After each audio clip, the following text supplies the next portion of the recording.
안녕하세요, 커피살롱입니다. 설마 지금 마음에 드는 가게 자리 발견했다고 바로 계약하려고 하시는 거 아니시죠? 생각보다 많은 분들이 카페 창업 준비하실 때 제일 먼저 하는 실수가 있습니다. 바로 가게 계약부터 하는 겁니다. 저도 13년 동안 카페를 운영하면서 수많은 카페 사장님들을 만나봤는데요. 망하는 카페와 살아남는 카페의 차이는 운영의 차이도 분명히 있고 커피 맛 같은 것도 중요하지만 생각보다 창업 준비 단계에서부터 잘못되는 경우가 있었습니다. 오늘은 상가를 계약하기 전에 반드시 먼저 해야 되는 중요한 것에 대해서 말씀드려 보겠습니다.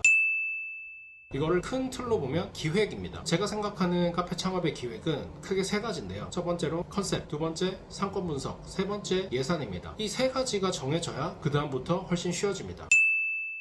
첫 번째로 컨셉. 많은 분들이 컨셉을 너무 어렵게 생각하시는데요. 컨셉은 쉽게 생각하면은 내가 이 카페를 통해서 뭘 하고 싶은지, 그리고 내가 뭘 잘하는지 알아야겠죠. 이 두 가지를 섞어서 한 문장으로 정리해 보시면 됩니다. 예를 들어서 좋은 온도를 합리적인 가격에 제공한다, 아니면 동네 사람들이 편하게 쉬어갈 수 있는 공간을 만들겠다, 이런 걸 수 있습니다. 거창한 대단한 차별화를 너무 심하게 한 그런 거는 오히려 일반 카페를 하실 때는 독이 될 수도 있습니다. 그래서 편안하게 그냥 내가 잘할 수 있는 거, 내가 하고 싶은 것들을 생각해서 대신에 그거를 너무 주저리 설명하지 않아도 되게 한 줄 정도의 문장으로 정리를 해보세요. 그 한 줄이 나오면 나머지는 생각보다 선택하기가 쉬워집니다. 컨셉에 맞춰서 인테리어도 들어가면 되고요, 기물도 구성하면 됩니다. 메뉴 구성도 당연히 따라올 수 있고요, 그거에 맞는 직원도 뽑게 되고, 또 굿즈나 사소한 소품 같은 것들도 채울 수가 있게 되는 거죠. 그리고 마케팅도 이 한 줄이 정해지면 정말 쉽게 가능해집니다. 이 한 줄이 없으면 마케팅을 해도 그냥 그저 그런 곳이 돼요. 소비자의 머릿속에 내가 인식시켜줄 한 줄이 없다는 겁니다. 그러면은 마케팅을 해서 유입은 됐지만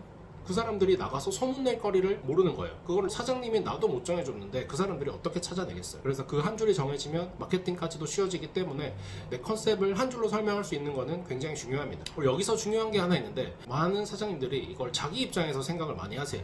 나는 좋은 원두를 쓴다, 나는 정성을 많이 들인다. 근데 이거는 사장님 생각입니다. 손님들은 잘 몰라요. 이거를 손님 입장에서 바꿔서 생각해야 되는 습관을 기르셔야 됩니다. 손님들의 머릿속에 우리 카페가 어떤 곳으로 기억되기를 원하는지 한번 생각해 보세요. 사람들이 여기를 왔다 갔을 때 여기는 이런 곳이야, 이거를 사장님이 굳이 말로 저희는 이런 곳입니다 설명하지 않아도 딱 들어와서 느껴지는 직감으로 이곳은 이런 곳이구나 할 수 있게 모든 거를 컨셉을 짜시면 돼요. 이게 잘 되면 커피 전문점으로 내가 컨셉을 잡았다고 치면 손님들이 들어오셔서 여기 어떤 메뉴 구성이나 인테리어나 사장님의 태도 같은 걸 보고 여기는 커피의 진심인 곳이네, 여기 왠지 커피 마셔야 될 것 같은데, 이런 말을 그냥 알아서 먼저 하십니다. 이렇게 손님들의 무의식에 어떤 인식이 자연스럽게 자리 잡게 할 수 있는지, 그거를 기준으로 컨셉을 설정하셔야 됩니다. 이게 처음에는 쉽지 않을 거예요. 그래서 계속 훈련을 하셔야 되고, 내가 다른 카페에 가보셨을 때도 여기 커피가 맛있네, 디저트가 맛있네, 이것도 하셔야 되지만, 그거 다음으로 여기서 손님들이 어떤 감정을 느끼길래, 어떤 인식을 하길래 여기를 좋아하는 걸까, 이걸 한번 생각해 보세요. 자, 그 다음은 상권 분석입니다. 여기서 많은 분들이 실수를 하는 겁니다. 상가부터 계약하고 거기에 내가 하고 싶은 거를 넣으려고 합니다. 근데 이 순서가 반대라는 거죠. 내가 만든 컨셉에 맞는 상권을 찾아가는 겁니다. 예를 들어서 젊고 트렌디한 카페를 하고 싶다, 그러면은 지역에 카페 거리나 좀 젊은 유동인구가 많은 상권이 더 잘 맞을 확률이 높겠죠. 반대로 좀 편안하게 데일리로 자주 방문하는 카페를 하고 싶다면 아파트 단지를 끼고 주거 지역 중심의 동네 상권이 훨씬 더 잘 맞을 수 있습니다. 그거를 맞지 않는 상권에 들어갔을 때는 효율이 굉장히 떨어지는 상황이 발생하는 거죠. 들어가는 돈은 비슷하고 들어가는 에너지는 비슷한데 결과물이 달라지는 겁니다. 내 카페랑 손님이 짝짝꿍이 잘 안 일어나는 상권에 들어가는 거예요. 짝짝꿍이 잘 되는 곳에 들어가는 게 좋습니다. 상권을 분석할 때는 오픈업 같은 사이트를 활용하면 도움이 됩니다. 오픈업에 들어가시면 그 가게들의 매출을 대략적으로 볼 수 있어요. 정확하다고 볼 수는 없는데 좀 여러 가게들을 보시면서 대략 이런 느낌이구나를 확인하실 수 있습니다. 그래서 그 들어가고 싶은 상권의 동종 업계의 매출들을 쭉 보시고요, 그 매출이 실제와도 똑같은지 그 카페에 가셔서 실제 체크까지 한번 해보시면 더 좋겠죠. 평일에도 가보시고 주말에도 가보시고, 카페에 들어오는 손님들도 좀 확인을 하고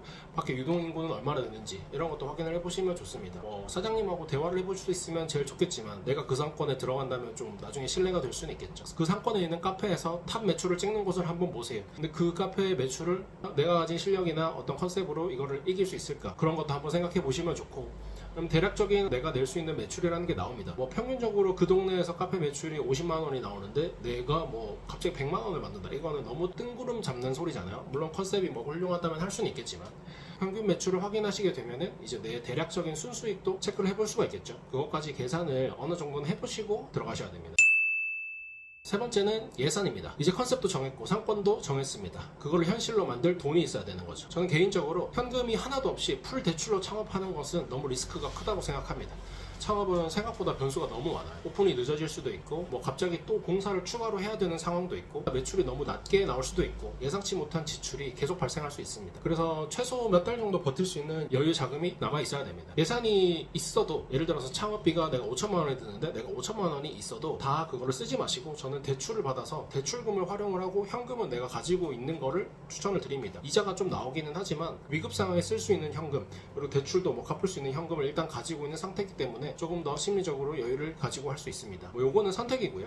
그 외에는 이제 정부 지원 사업이 있어요. 정부 지원 사업을 알아보시면 진짜 창업비를 다 정부 지원 사업으로 할 수 있는 경우도 있고요. 그거를 안 해보셔서 그런데 그거를 너무 나는 뭐 남의 돈 쓰는 것 같다 아니면 그걸 뭐 나는 못해 이렇게 하지 마시고 뭐 3천만 원 5천만 원 이렇게 나오는 거 진짜 쉬운 거 아니잖아요. 그거 벌려면은 2년 3년 일하셔야 벌까 말까요, 카페로. 근데 그거를 지원금을 받아서 갚지 않아도 되는 돈으로 나의 카페 창업에 시도해 볼 수 있다라는 거는 정말 유리한 게임이 되는 거죠. 제가 실제로 본 사례들을 말씀드리면 디저트로 유명한 학교를 나오신 사장님이 있었어요. 나이가 되게 어리셨는데 저한테 그 창업 상담을 하러 오셨었거든요. 그래서 이 지역에서 카페를 한번 해보고 싶고 내가 이런 디저트 실력이 있으니까 이런 걸 한번 해보고 싶다 하셨는데 그리고 창업할 비용도 집에서 지원을 해주기로 돼 있다고 하셨어요. 그래서 저는 뭐 그렇게 하셔도 되지만 뭐 제가 추천드리는 방법은 정부 지원 사업을 한번 찾아보시고 이 디저트라는 게 이 구미라는 시장에서는 또 안 먹힐 수도 있기 때문에 그거를 한번 테스트하는 과정을 거쳐보는 것도 괜찮을 것 같다.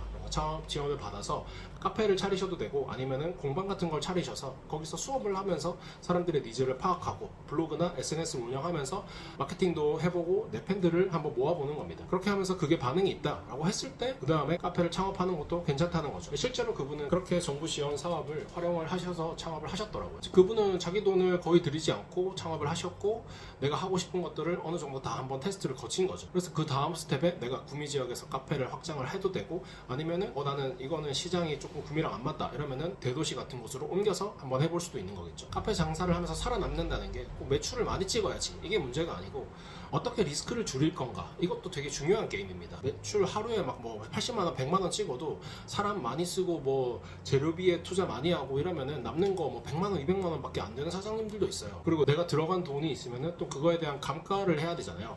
뭐 5천만 원이 들었으면은 그거를 내가 원금 회수를 해야지 그 다음부터 내 돈이 되는 거기 때문에 그만큼 또 시간이 걸립니다. 근데 그런 것들을 지원 사업 같은 걸 활용하면은 훨씬 많이 아낄 수가 있다는 거죠. 그런 것들이 결과적으로 말하면 최악의 상황을 대비하는 겁니다. 잘 되면 무조건 좋은 거죠. 뭐 잘 되면은 더 확장하면 되고 잘 되면 또 대출 받아서 뭐 더 시도하면 되고 그런 건데 안 됐을 때 내가 어떻게 버틸 거냐라는 겁니다. 예산 부분에서는 그런 준비를 같이 하시는 게 굉장히 중요하겠습니다.